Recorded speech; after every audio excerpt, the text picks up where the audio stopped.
I'm on mute for the next minute. We're not starting for another minute. So I am going to mute myself once again.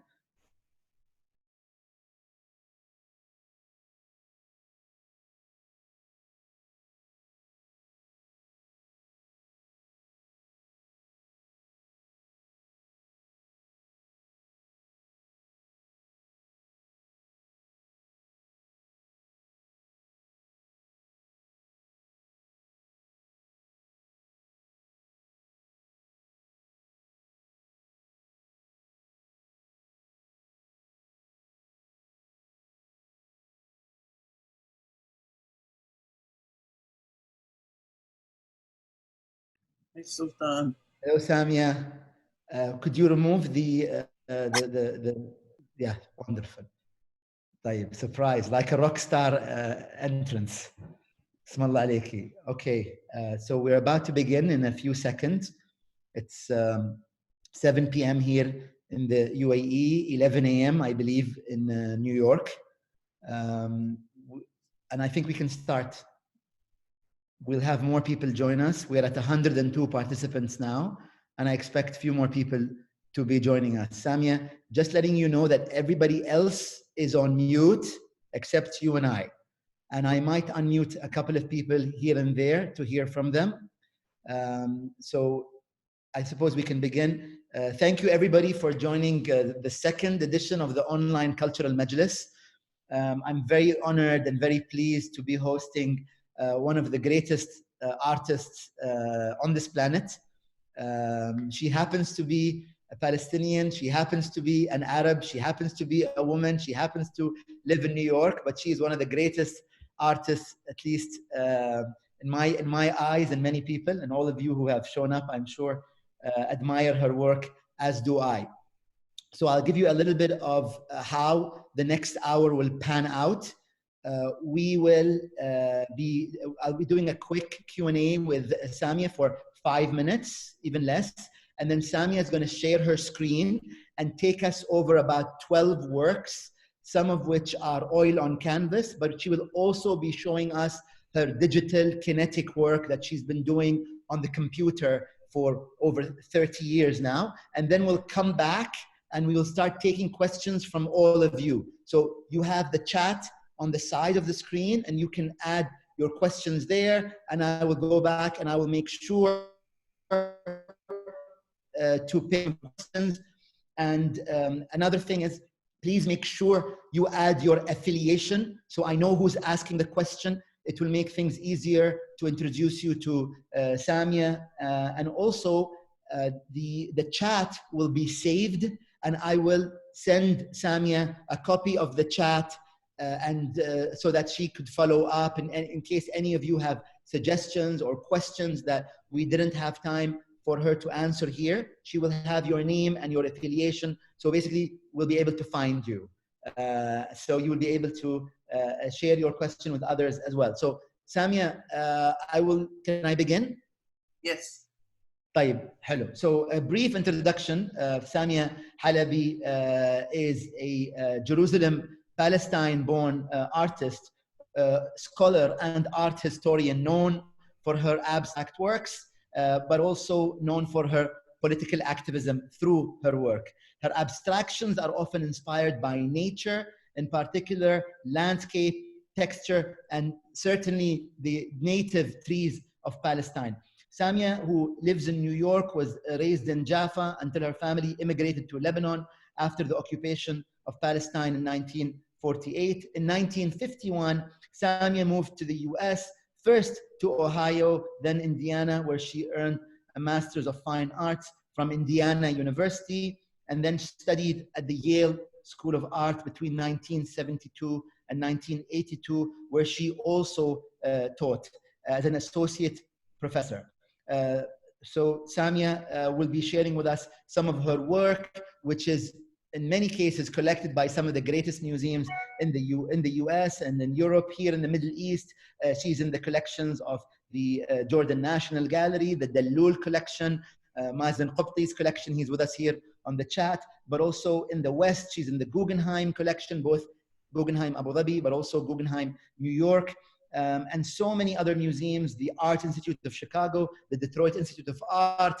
Really, the list goes on and on. Her alma mater collects her work, if I'm not mistaken, and we'll be going over some of these questions later. I will spotlight your video. The first question I'd like to ask you, Samia, is how are you? I'm doing very well. Thank you. You look good and well, so.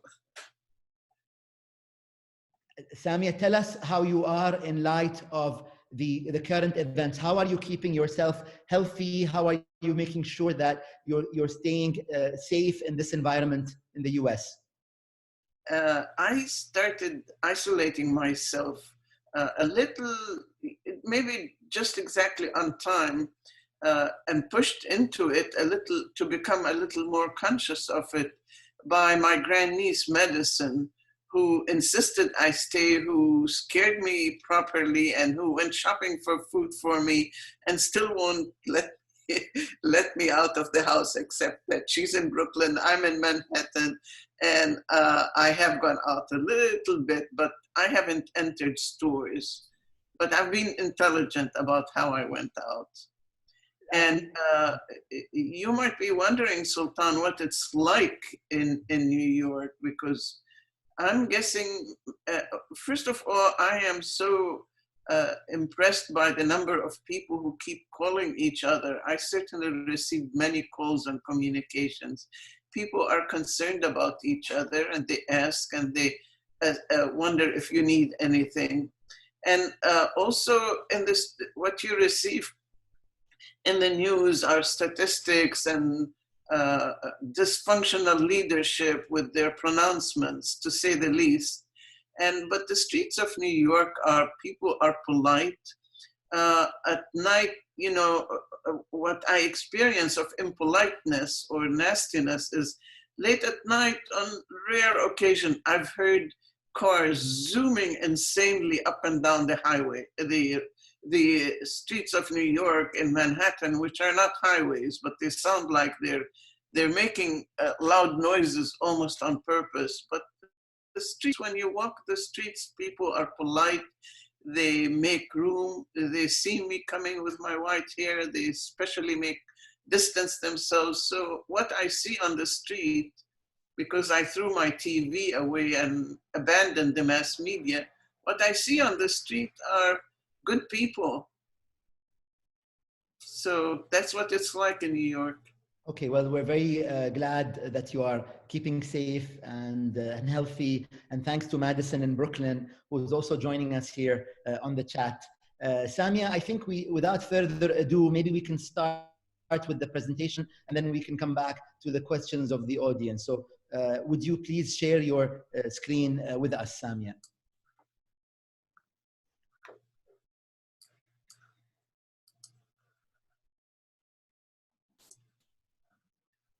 Oops. Yep. Okay, that's the first slide.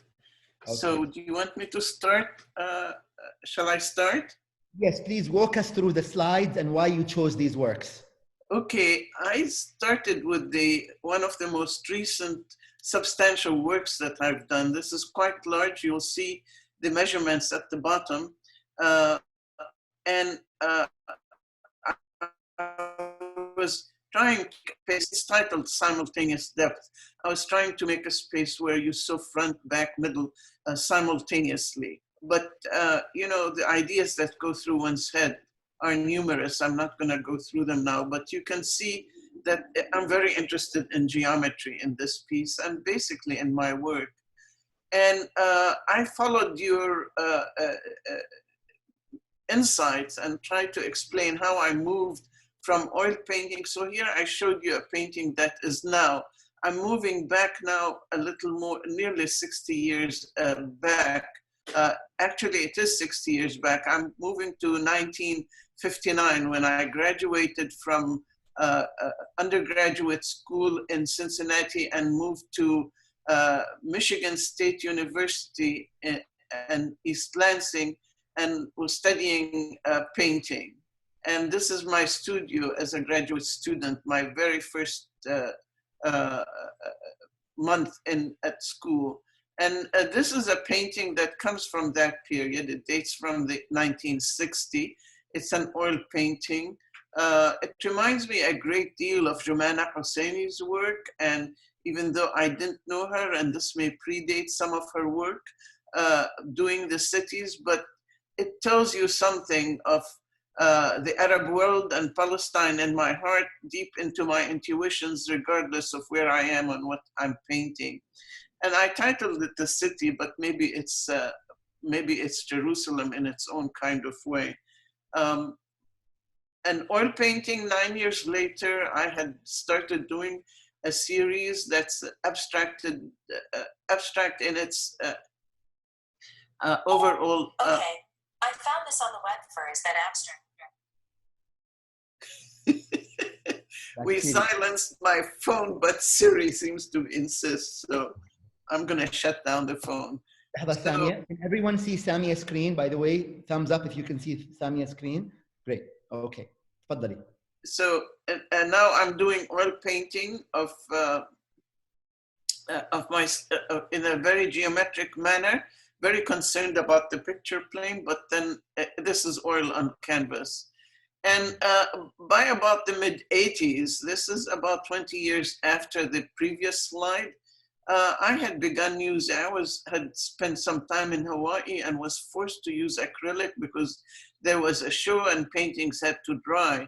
And I started asking questions about what is the picture plane, what are the surfaces mankind has painted on, and all my questions ever since the beginning of my education have been towards looking for art history to see what are the things that have been done and how I can add to them and be part of the continuum of culture. The previous one, let me just jump back to it again. The previous one was asking what is a window if it's a very long stretch, like a scroll. And this one is about 26 feet, about 9 meters, as you can see from this, the centimeter size I have, 891 centimeters wide. So it can't be seen as a window. It's almost like a scroll. You have to walk past it. And then I started asking, okay, let's get rid of the window. Let's get rid of the rectangle. What is a rectangle? And this is when I was teaching at the University of Hawaii and was putting canvas on the wall, stapling it, painting on it, and painting on the wall. And for the past 15 years in my life, I had a flirtation with not only history, but also the computer and programming the computer. And the flirtation came in many ways. So I'm also in my research in art history realized that the most important things I've seen and respect are those that use the technology of their time. So I thought, okay, if Leonardo dissected a cadaver in the 15th century, why am I so scared? So I jumped in and started programming. And the first computer I bought was an Amiga 2000. I'd gone to the I had been shopping and saw an Amiga advertisement running on the Amiga. And it had so many colors and was so beautiful. The PC could only do 4 colors at the time. And I thought I was shopping and I know much and the salespeople knew less. And so I just ran into this shop in the financial district in New York. And the Amiga was just, poor thing, was just not beloved by the financial people. So they had what they called a blowout sale. And I got the Amiga and all of it, you know, the whole kit and caboodle for $1,000. And I went home. I was so happy. And I had done a little programming on my sister's Apple II in 1984. And I used Logo then, which I was told was a language made for children. And it was so much fun. So when I got the Amiga, I just started programming with Amiga Basic. And I can't tell you how absorbed I got into it. It took every part of my life, every day for 3 or 4 years. This, Samia, that you bought the computer? It was the early 1986, which is early for much of computer art, but I've been aware of the computer and things done for the computer at least 15 years earlier. So I'm in a way sad that I hadn't explored it earlier. But so when I came to the Amiga or to the computer, I wanted to explore what the medium can do. I could see that there were programs that made the computer pretend to be a pencil drawing on a paper or an oil painting or anything. So I thought it's not the programmer who should interpret the media for me. I should interpret the media. And so I started programming, and I have to tell you, I feel programming, I still do, is a very beautiful language. I love using it because it imitates, it's part of us. It imitates how a city works. It imitates so much that is in our life. The moving from part to part in the program, what a function does is just like the functions in our life, and so on. But I will quit my poetic description of how much I love on the computer, and I started programming on this Amiga, and the thing about the Amiga that was, to me, I'm going to have you listen to this one first, and then I'll talk. But I'm going to be silent while you see this piece.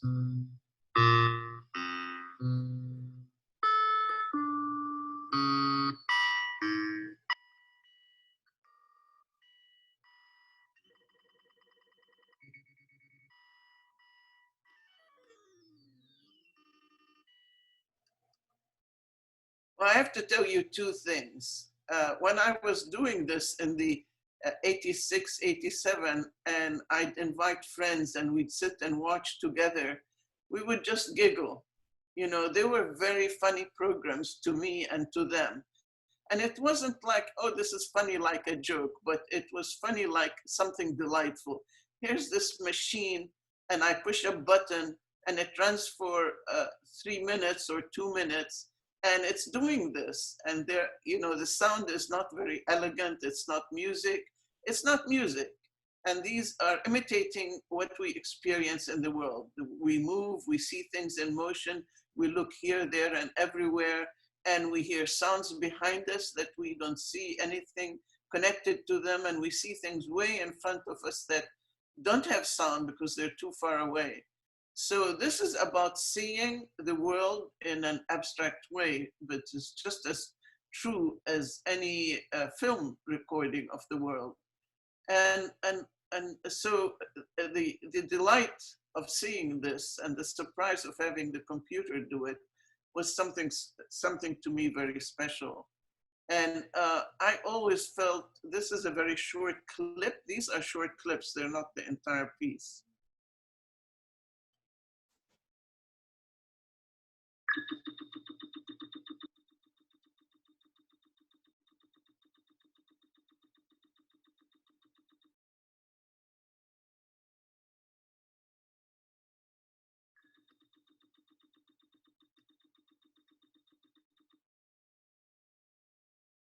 And one of the things I feel even now is that in some ways, these are some of the more profound things I've done in my life in painting, because it's combining sound and motion and image in an abstract way. If you think about it, motion and abstraction is not something we see very well. We never see it unless it is programmed on the computer. We see things that have a lens in them. So one of the things I rejected was, as I'm learning how to program, was for things to turn around as though you are moving them in front of you, twirling them three-dimensionally. I wanted to maintain the abstraction. These date from 1986, 87. These are some of the first things I've done. This one's called Tide. Oh, I'm sorry, this one's called Bird Dog. I missed showing you Tide. Let's see if I go back to it.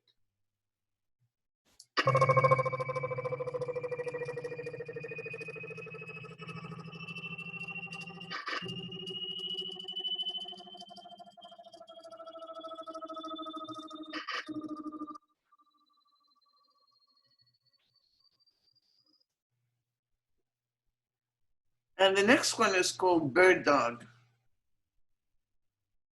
Because, you know, if you're hunting and you have a dog and he goes to get the bird after, poor bird, after you shoot it. Whoops, sorry, I goofed again.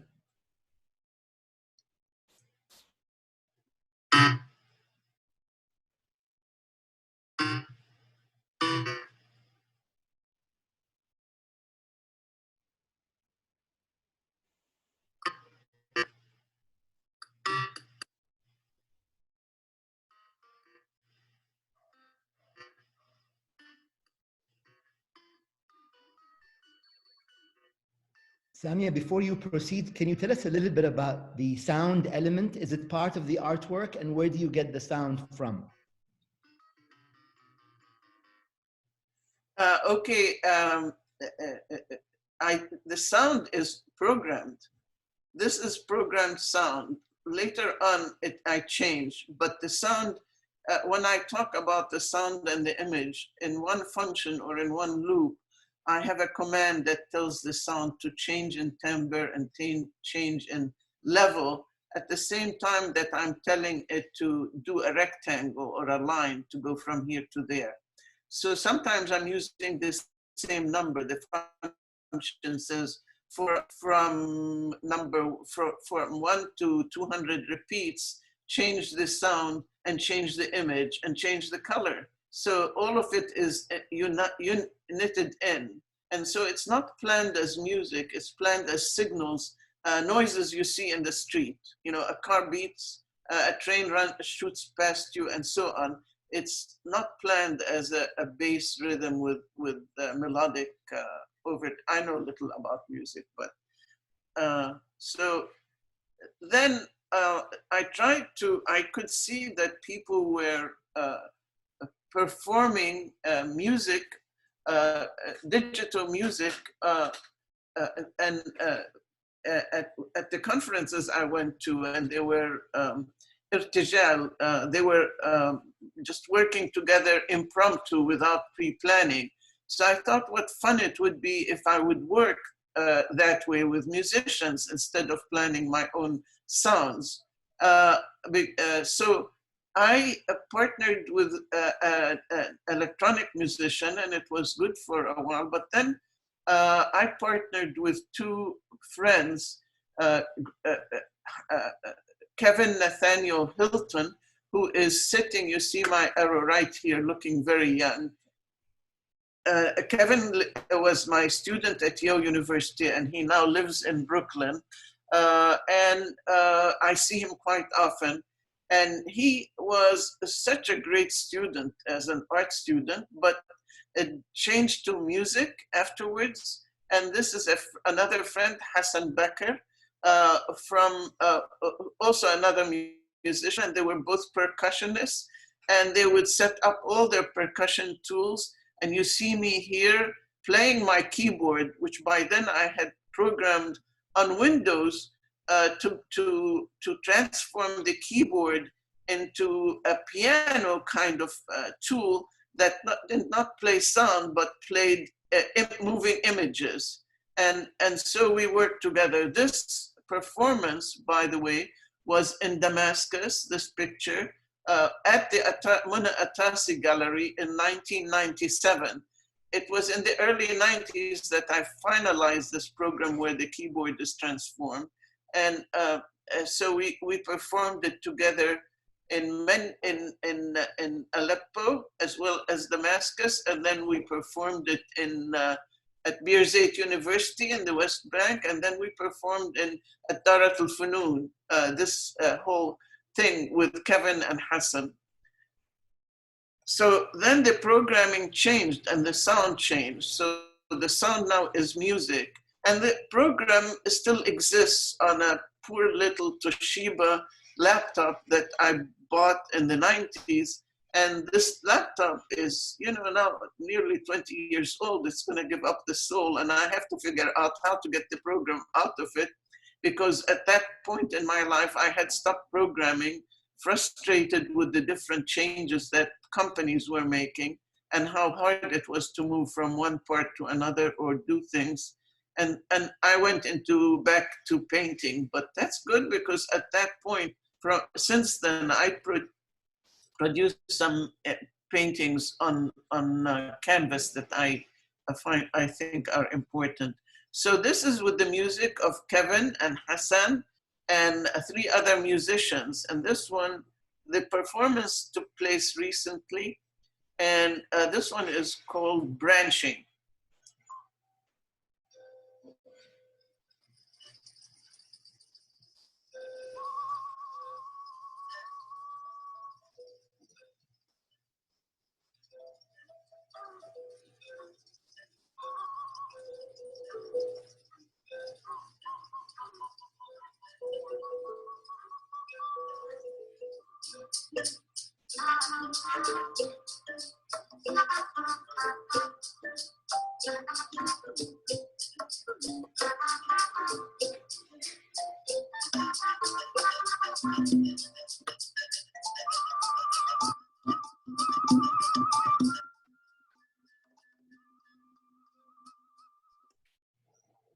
Samia, we have a request from someone. If you could increase your volume a tiny bit.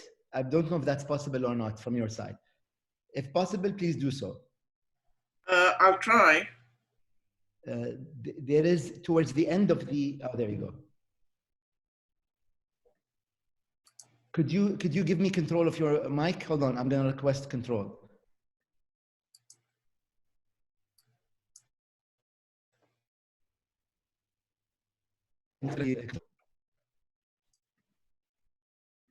Okay. طيب. Yeah, there you go. Can you give me control so I can function? Yalla, you have your control back. I'm not, is it louder now? Yes, it's louder. Thank you. Too bad. Okay, do you want me to play this again or we're okay? Maybe from the middle?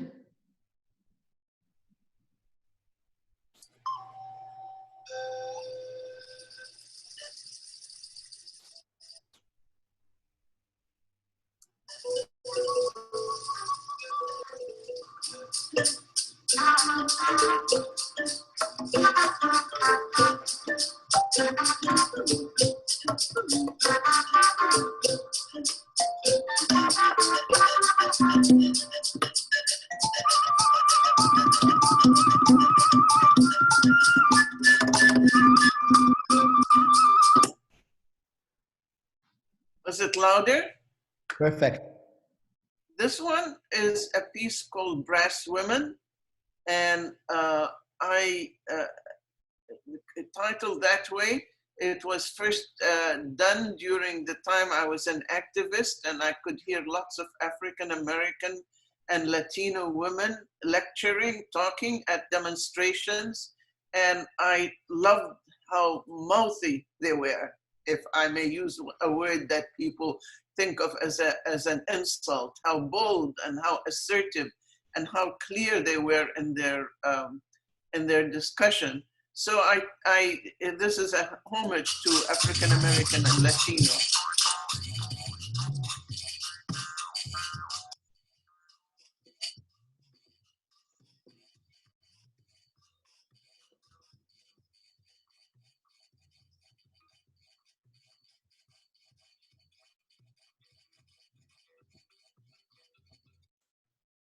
And bear in mind, these are clips, and you can see the whole piece, which is 6 or 7 minutes long, on YouTube, on my channel on YouTube.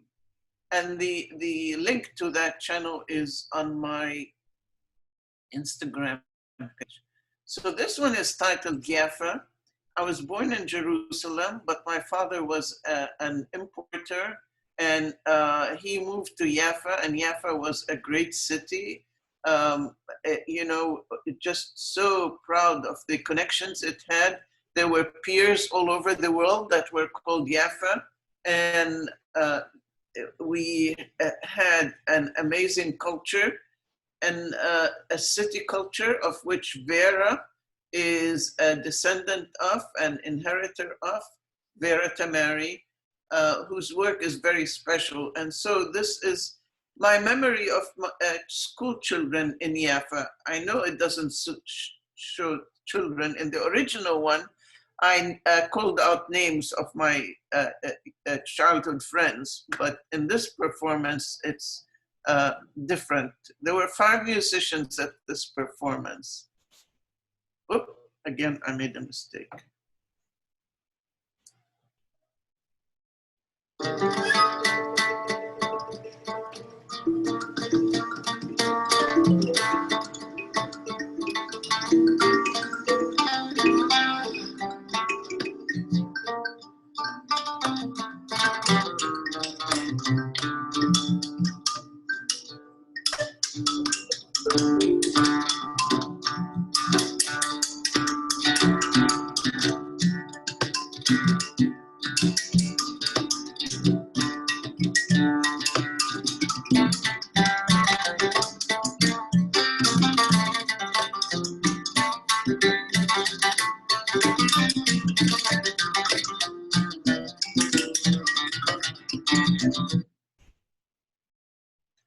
And now I'm going to show you 3 stills.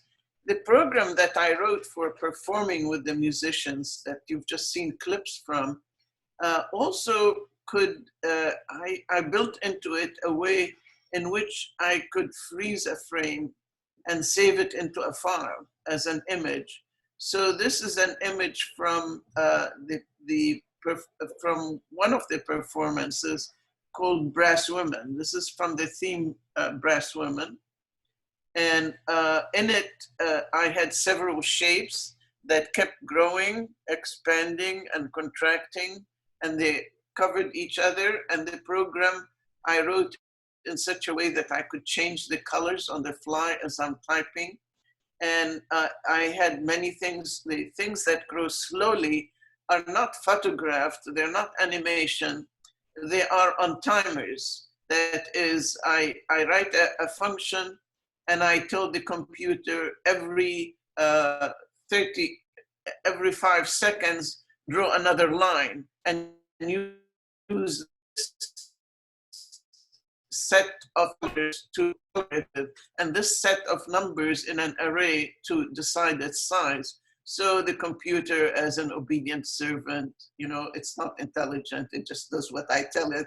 It's me who makes the mistakes. Then it draws the lines. If, let's be, it was here, it'll draw it one after the other. So you get this sensation of slow motion, but it is just adding lines. See also here, but it's using another palette, another set of colors. And this piece is from a program called Rain, and whenever I see the same program called Kinetic Painting, and when I work with Hassan and Kevin, we call ourselves the Kinetic Painting Group, and it is total impromptu.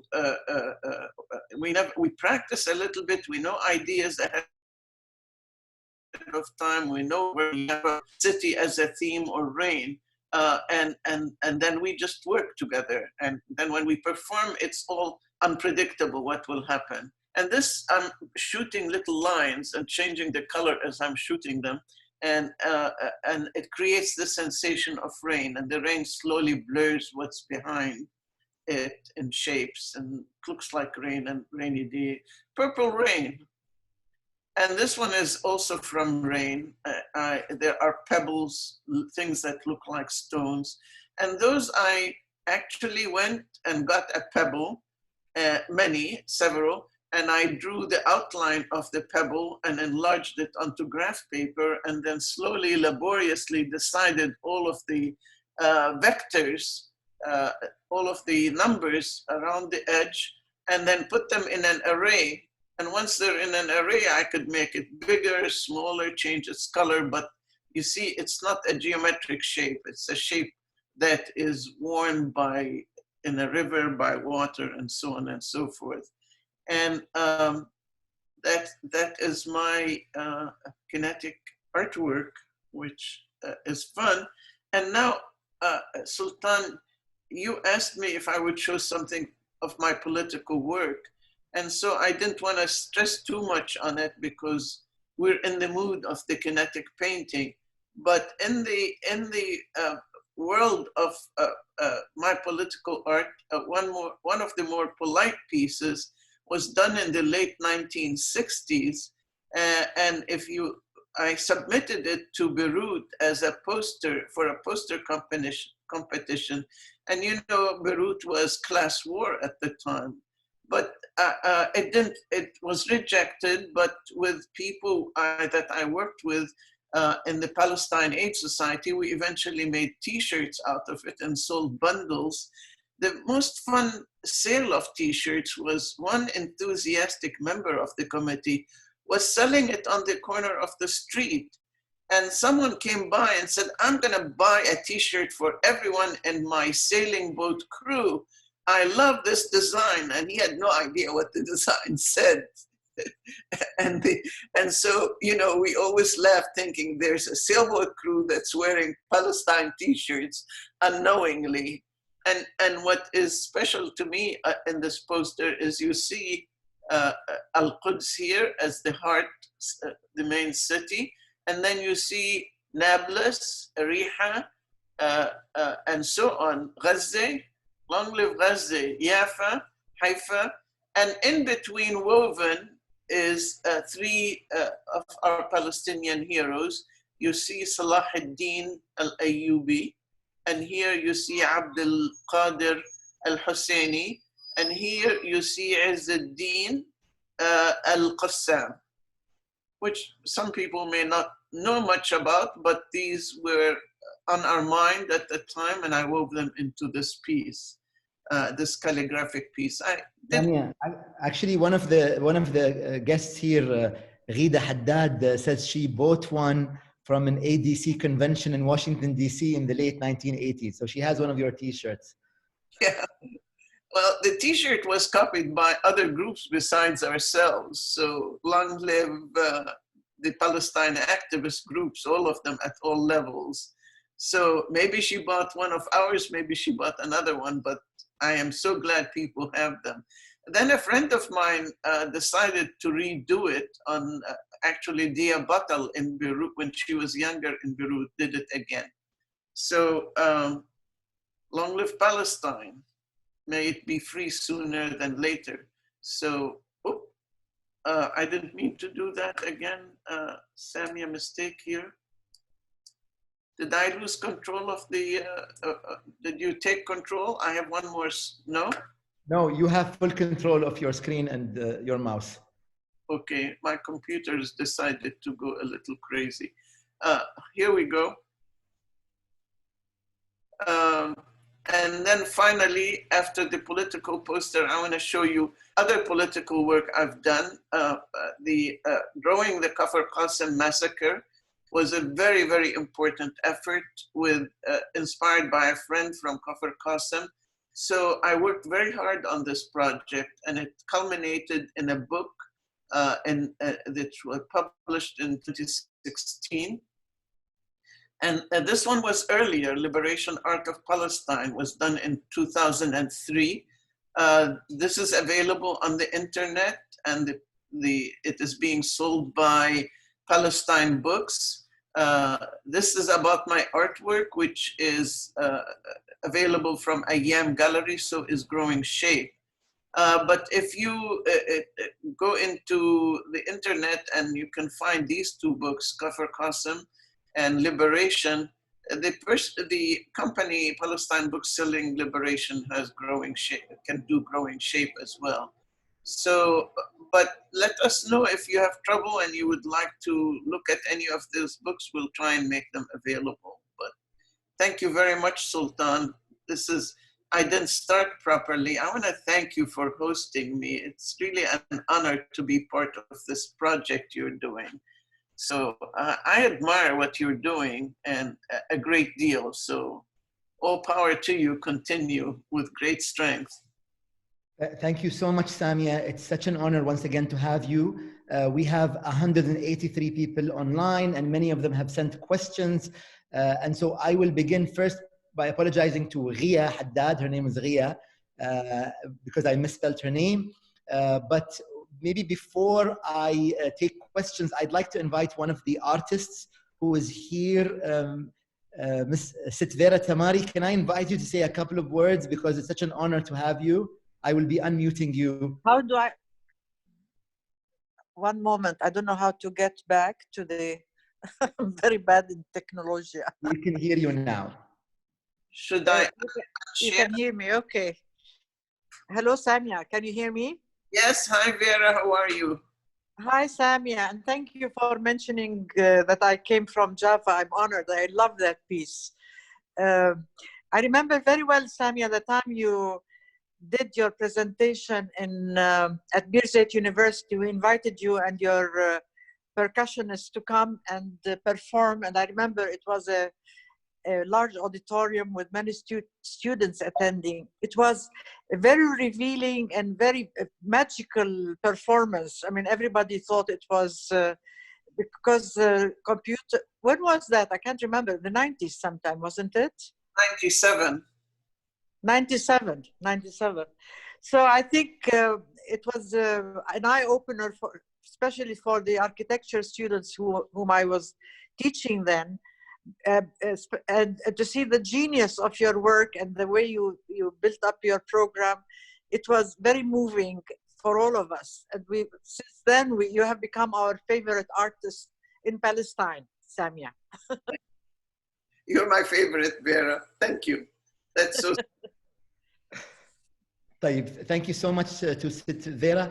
Sid Samia, I'll just go over a couple of questions that people sent us. I have a question from Ghala Al-Naqbi, who says, regarding your digital pieces, can you please explain the process of how you create the digital music? I understand that you use coding to do so, but is there any specific program that is used? Do you want me to unshare the screen and just talk? Yeah. Yes, please.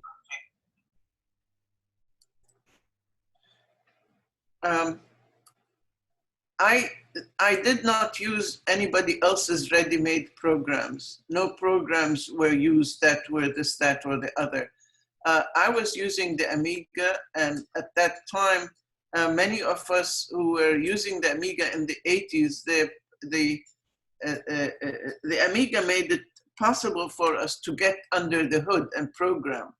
And there was, and I had very little exchange with other programmers. So but at that time, there were also books available that explained how to do this, that, and the other. So you could follow instructions and then get started, then explore intuitively.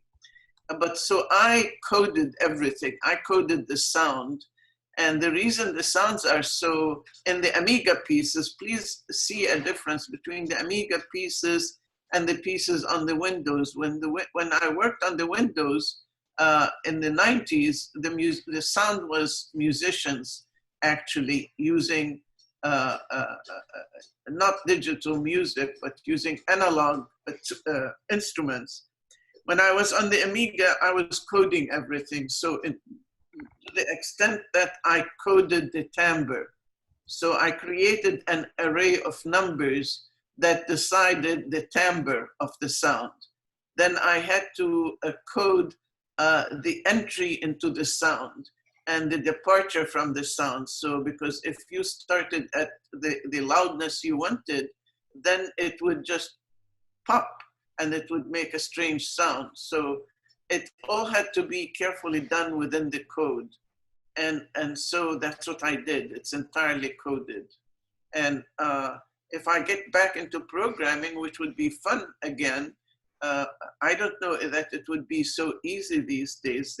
I tried to get into programming the Apple, and it was like all about products. You had to deal with this, that, and the other product of Apple. The only thing they seem to be helping you with is to program for their products. And I just wanted to make a program for me, one I used, not to sell, not to share. Though I had some ideas, it would be fun to make an iPhone program where you just touched and all these functions would happen and make sounds and moving images like a kaleidoscope. But that I haven't had time. Thank you, Samia. Samia, the next individual I will also unmute so that he can ask. It is a question from a writer, curator now at the Ashkenazi Museum of Art, which I believe is at the Indiana University. This is your alma mater, is that correct? That's so true. We have Elliot Reichardt. He was going to ask a question. I'll spotlight him. Hi, Samia. It's so good to see you again. Thank you so much for putting this together. I just want to let you know, after our studio visit a few months back, I went back, searched our records, and found all your works in our collection. We have, I think, 5 or 6 paintings and a few works on paper that we purchased when you had left for Yale. And one of the oldest ones, I think, is the White Cross abstraction, is actually currently on view in the President's Hall at the university. So it's in a very prominent place, and I look forward to showing it in the museum again when we get working on our show together. It'll be such a wonderful homecoming. But I had seen a lot of your paintings and drawings, but obviously not as much of your digital work. And I'm just wondering how the programming cross-fertilized the painting and the drawing practices and how they informed each other, if at all. Thank you. Yeah, it's the fact is that they knit with each other completely.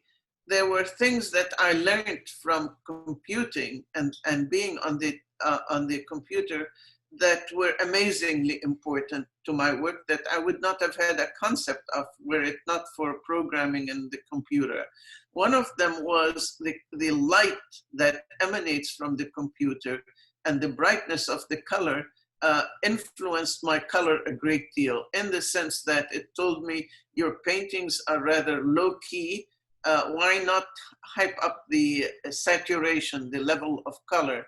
And that was important. But another very important one was when there are times when I would, on the Amiga, made it possible to record what you were doing on the screen using S-video or some other, ordinary video, HSB. I've forgotten all the names, but not PAL, the other format. So I put a video recorder on, attach it to the computer, and I would draw and draw and draw and draw. And I wasn't saving anything, I would just draw. And I realized that as an artist, I have a wave motion that is like the wave motion of nature, the waves coming into the seashore, whatever wave motion we see, spring, summer, autumn, etc. All of the motions, day and night, of nature are in us, and that my creative process also had a wave motion. So I would paint and paint, and it would almost be perfect. Samia, this is a beautiful one. Just one more stroke to really put the cherry on the chocolate sundae, and then it would be ruined. Every time I had to improve it, I would ruin it. And then I would ruin, and then I would lose my temper. What is this mess? Bam, bam, bam, my intuitions would take over. And before I know it, it is vastly improved. And I'm saying, oh, wow, this is very interesting. Let's see what last stroke it needs to be good. So I go up and down, up and down. So I learned that about myself, and that's very important. The creative process is a very interesting one. We think we can define it, but it just keeps eluding us. Thank you, Samia. Samia, there's a question from Sasha Krasnow, who is a lecturer of Islamic arts at the University of Michigan. And Sasha asked, from the earliest work you showed referencing Jerusalem city to your various residencies in Ohio, Hawaii, Michigan, New York, and other places, as well as your digital space on art on the computer, how has place informed and shaped your work and practice? Places played a strong part, and some places more than others. It depends on what hits you in the face, so to speak. When I moved to Hawaii, I couldn't believe the shapes of plants and seeds. And so I have several sketchbooks full of these wonderful seeds that grow in Hawaii. So the plant life of Hawaii really influenced me. Then after teaching in Hawaii, I moved back to the Midwest. And at first I thought, oh, I'm going to find the Midwest very dull. But then I decided, no, it's just a more subtle color. And it has its own beauty. So I learned about, one day I was in Fort Wayne, and I saw a stand of oak trees in autumn. And I couldn't believe the variety of brown colors and how beautiful they were. I parked the car and stayed there for 15 minutes trying to memorize them. It ended up in a painting called Homes to the Shawnee, because I was on Shawnee land, and my political instincts said, Samia, you're a settler in this Midwestern country, and as a settler, pay homage to the real owners of the land. They don't think of themselves as owners, but I did a research, where is this stand of trees? And so I learned a lot about the Shawnee and the struggle they had with the US government. And so the pieces, I'm getting a little bit away from it, but place influenced me in many different ways. New York influences me as well. There's pieces I've made with Ibrahim Ben Noor. We used to walk the streets of New York and gather garbage. And so I have a set of collage that are New York City garbage. They look very beautiful. You find garbage on the streets. In fact, Madison found a squashed piece of metal, which one morning I found on my dining room table. So since coronavirus is here, I gave it a hefty soap bath. Samia, actually we had a lovely offer from one of the participants, Izzat Qubti, who I can connect you to later. He is a programmer. He's a son of one of your friends, Mazen Qubti, who says that he would love to help you make the idea of this an iPhone application a reality. So perhaps you can reach out later separately. But there is a question from Diya, who is a architecture student at the American University in Dubai. And I think you will be pleasantly surprised, because by the end of the question, I think you are embodying the answer. He says that Diya says, I think the work displayed would be transferred beautifully into fashion pieces. My question is, have you ever thought of using your art in fashion or collaborating with a fashion designer? Well, no fashion designer has ever come, why not? I know Huguette Caland used to work with a very well-known designer whose name escapes me, of course, but it's fun. The thing is, my mother used to tell me I start many projects and never complete some of them. And every time I complete a project, I'm very happy. Right now, I'm working on way too many. And it's just one more project that would be time consuming. I have ambitions, I would love to do that with a designer if someone will do all the work. I don't have time to do it myself. But one of the ambitions I've had that I'm not sure I will live long enough to complete is my book, Liberation Art of Palestine. When I made it, I only had 64 pictures. Now I have hundreds and hundreds of pictures of paintings by Palestinian artists, and they should all be in a book. So I just want time to put that together, and I want to do a book about my work on paper. This young architecture student just opened a can of worms of all the things I want to do. Samia, but can you tell us about what you're wearing? I'm wearing a sweater that I crocheted a long time ago, before I did the digital stuff, but it's, you know, crocheting is very digital, and this sweater is like a painting all over. And when I close it, the two parts go together and make images. Sometimes when I crocheted, I thought my crocheting was in advance of my paintings. So this is one of my creations. Samia, speaking of your paintings, would you mind lifting the screen a tiny bit and telling us about that work in the background? This work is called Butterflies, Angels and Butterflies, not because that's how I came about doing it. That idea wasn't on my mind, but what was when I finished it, I decided, hey, it looks like there's an angel in the lower middle, where you think of it as a figure with wings falling down, and most of the parts look like wings. So butterflies, angels and butterflies ended up being the title. It's made with very large brush marks. I have brushes of all sizes. And this one is sort of almost this round and this long. And so that's how I worked it. Different sizes, different little round, big and little round brushes. Acrylic. Samia, we've had a couple of people request a digital course online. Would you be open to teaching a digital art course online? I'm so far away from programming right now. It would be hard for me to go back. I think there would be other people who would do that better than I, to be perfectly honest, because digital art covers a very wide area. One of the things that I insisted on doing, which is not typical of digital art, is I insisted and imposed on myself that I figure out what the nature is of the computer. And I remember thinking about it a great deal and trying to think right from the very base of how things are. I remember thinking, oh, I could flatten out a mountain side and in the mud make channels and allow a ball to go down and, you know, be decision. So it is really programming.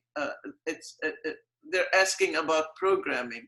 And the people who programmed are few, and but the most I can do to help in that respect is to sort of try and put together some references and maybe names of people whom I associated with. There were, for example, at the early stage of making computer art, there was a man called Roman Verasco who had taken one of those table plotters, and he, instead of the ink head that the manufacturer made, he would put a brush and dip it in paint and put the brush, and he had a program for what the brush would do. There were many ideas in the programming world, and many things I experimented with. I didn't understand the mathematical principles behind them. I did a program once. Am I going on too long? That's okay. I did a program once. I was playing with BASIC, where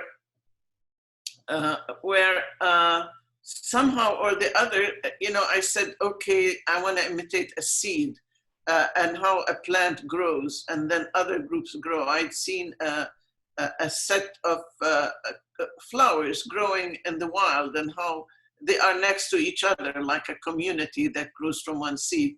So I made a little pixel and then a plan for the pixel to go around itself, etc.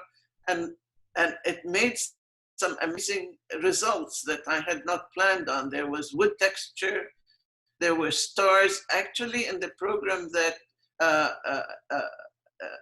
Lara put online for me in my Instagram, there was a program called ISIS, and ISIS stands for the International Society for something symmetry. They're a group of scientists who are concerned with symmetry, and once there was an artist a musician who wanted me to do something for him, and we went to the Symmetry conference, and this came out of it.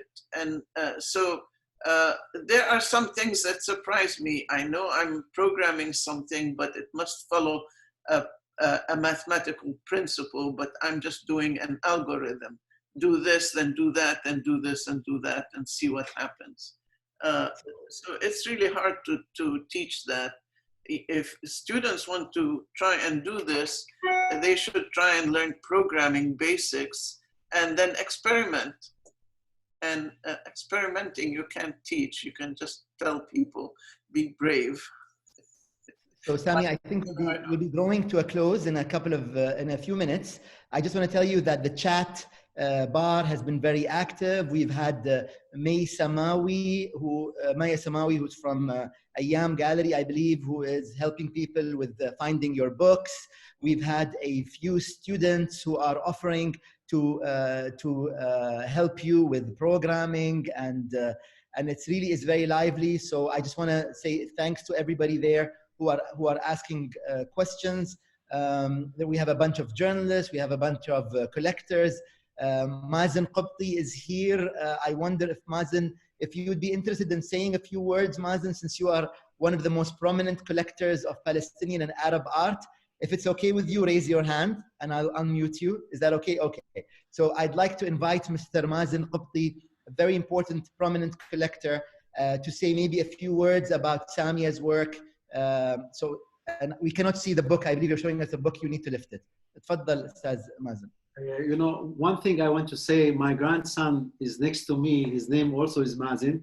He is 5 years old, and he insisted that I'll show this book for children of Samia A Halaby, and to tell Samia that he loves this painting. Please. And because it's the colors of Palestine. So really, Samia, thank you very much. I think you are influencing not our old generation, but also the generations coming. And here, the 5 years old is in love with your painting. Thank you really, really very much for this lecture. Thank you. Thank you, and thank your grandson. Thank you, Samia. Allah shukran. Thank you so much. Sid Samia, we are now coming to a close. I am so grateful for your time. I think you, myself speaking for a legion of your fans around the world, about 280 who are tuned in now, send you our best regards, our love, our best wishes. Please stay safe, listen to Madison and to Lara, and look after yourself. And we can't wait to see you. We can't wait to host you here in Dubai or in Jerusalem or in whenever you visit the Middle East. We can't wait to see you. And thank you so much for everything, Samia. We really appreciate it. Thank you so much. Thank you to everyone. It really was lovely. I'm grateful. Shukran, alf shukran. Take care. Thank you, everybody. Take care of yourselves. Thank you. Goodbye. Bye.